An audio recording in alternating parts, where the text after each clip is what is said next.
Look around. The shadows are closing in on young men in 2026, and the craziest part, most of them don't even see the trap yet. You see the empty eyes in the cities, right? The quiet despair out in the suburbs.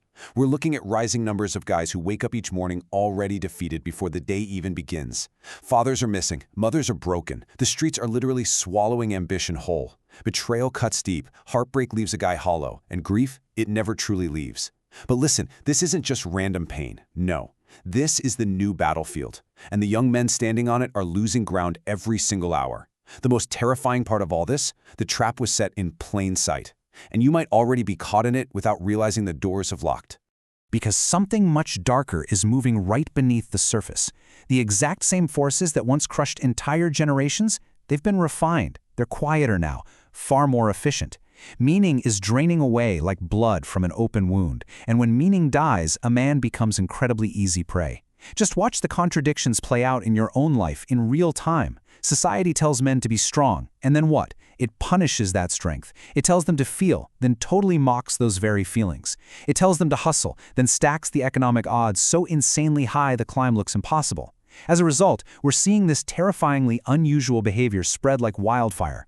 Young men are vanishing, not into thin air, but into glowing rectangles at 2 a.m., disappearing into isolation that's perfectly masked as digital connection, into substances, into absolute silence. These escalations are happening right in front of us, yet almost nobody is naming them. Uncertainty is thickening. Tension is building in the chest of every guy who still senses something is deeply, deeply wrong. And make no mistake, these are not just isolated stories of burnout. They are signals, blinking red warnings proving that a much deeper stage of erasure has already begun. Vanishing into quiet, dark rooms while endlessly scrolling, that is not a harmless phase. It's a dangerous signal of a deeper war for the very will to exist. Think about it. If the system is actively designed to strip away your drive, recognizing the game as your first and maybe your only survival tactic. So the real question is, what does this stage truly demand of every young man still breathing? And more importantly, are you prepared to answer it? To answer that, we have to understand what we're actually fighting. It's a biological and psychological paralyzer known as meaninglessness. It's that state where purpose drains away entirely. Your human operating system simply shuts down, and quiet surrender gets replaced by this completely false relief. I mean, think about the total irony of modern life. We literally buy expensive wellness app subscriptions to cure our screen addiction, only to spend more time staring at our screens. It's crazy. Most people completely misunderstand this stage. They think that pain itself, the exhaustion, the heartbreak, the financial stress, is the enemy. So what do? They try to escape it, numb it, blame it away. They live in the past or totally freeze in the present. But pain is not the enemy here. The absolute absence of a reason to endure that pain, that is the true enemy. Without a concrete why, your biological system collapses under the weight. Addiction and distraction just take the place of purpose, and despair becomes the new, terrifying normal. This isn't just theory, by the way. Decades ago, investigators looking into the human breaking point began seeing a really terrifying pattern. Take Anna-Marie von Forstmeyer, for example. She studied severe alcoholics, fully expecting to find severe childhood trauma or crushing poverty as the root cause of their total collapse. But instead, she found a profound, overwhelming sense of meaninglessness. Then you have Stanley Krippner, who looked incredibly closely at drug addicts. He discovered that every single one of them believed life itself seemed entirely empty right before the addiction took hold. This is absolutely not a coincidence. It is an unshakable psychological law. First comes the loss of direction, then the desperate search for false relief, then the slow, quiet erasure of the man who once existed. Without meaning, the human nervous system literally starts to shut down. The pattern is absolute. Meaninglessness guarantees systemic collapse. And what makes this so staggering is the sheer magnitude of that collapse. 90%. Anna-Marie von Forstmeyer found that 90% of the alcoholics she studied felt this profound sense of meaninglessness long before they ever even touched a bottle. 90%. That is a brutal statistic, and it makes the absolute erasure of young men today undeniable. It's so terrifying specifically because of how quiet it is. The exact same emptiness that once required wartime tragedies or absolute destitution to trigger now just spreads through completely ordinary days. Young men are feeling it right now in the endless doom scroll, in the dead-end jobs that barely even pay the rent, in the relationships that just evaporate into ghosting, in a future that simply refuses to open its doors. And the scariest part? The pattern is not finished with them yet. But there is an ancient mechanism of survival that has claimed the lives of countless men across history, and it is accelerating right now. The psychiatrist Viktor Frankl discovered it in the darkest, most brutal place human beings have ever built. He watched men around him in the Nazi concentration camps lose absolutely everything: family, freedom, dignity, even the basic fundamental hope of tomorrow. Yet he saw something incredibly decisive in the brutal cold.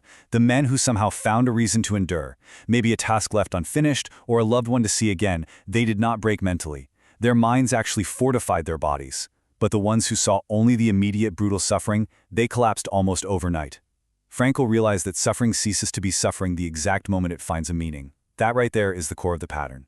Having a reason to endure actually changes your biological threshold for pain. Take the exact same weight, the exact same crushing suffering. When it completely lacks meaning, the human spine snaps, despair takes over, and the mind breaks. But when a man attaches a clear, unyielding why to his suffering, that exact same weight builds incredible endurance. It sparks survival. It essentially forces a man to find a reason to keep breathing. Viktor Frankl proved that absolutely everything can be taken from a man except for one single thing: the last of the human freedoms, the freedom to choose his attitude in any given set of circumstances. That freedom is literally the only lever left when every other lever has been ripped from your hands. The attitude you choose, the meaning you assign to the pain, dictates entirely whether you break into a million pieces or survive the fire.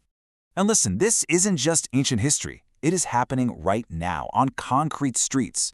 Curtis 50 Cent Jackson walked the exact same psychological ground long before 2026 ever arrived. His environment back in the 1980s was an absolute forge of despair. Tragedy struck him early. An absent father, a mother violently murdered when he was just 8 years old. He grew up on streets that demanded violence and in poverty that never slept. He could have stayed there, comfortably numb or dead, exactly like so many did.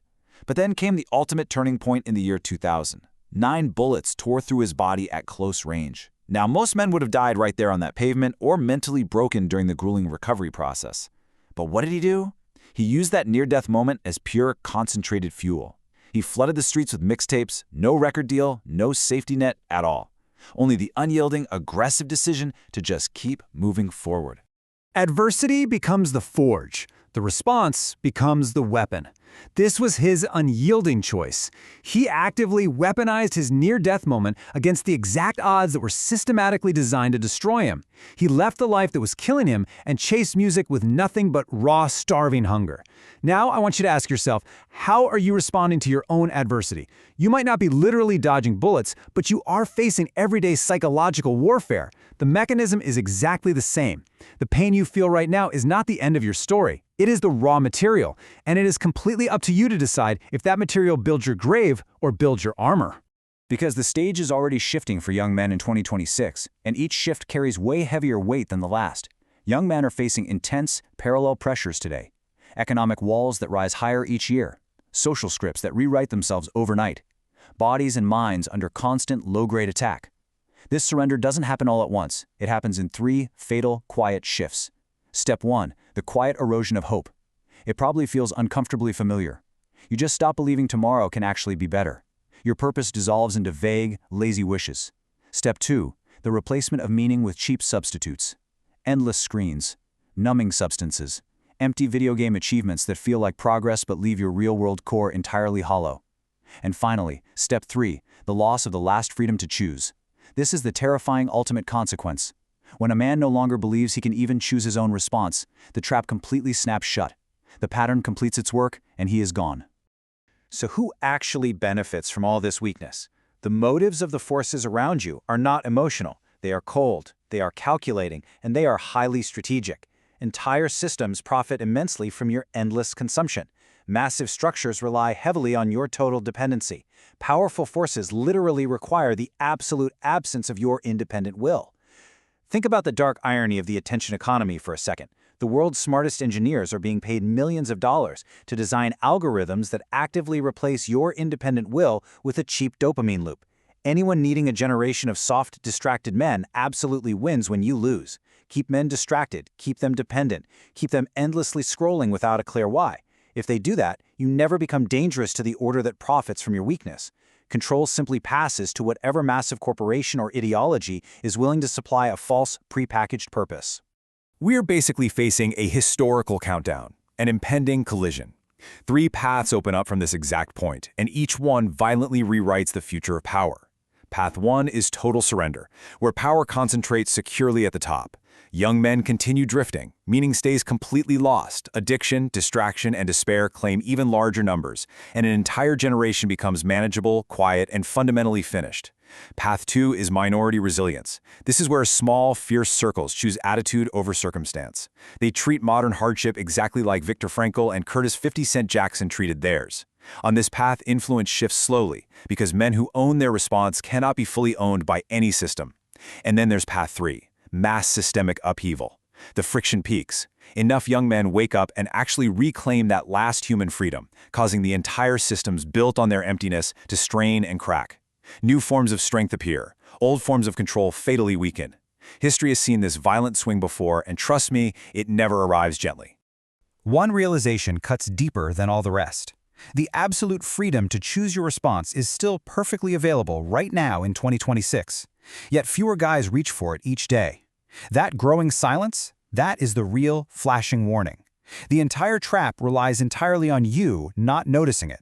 So I want you to ask yourself, right now, before the shadows close in completely, which of these paths are you already walking without even realizing the ground has shifted under your feet?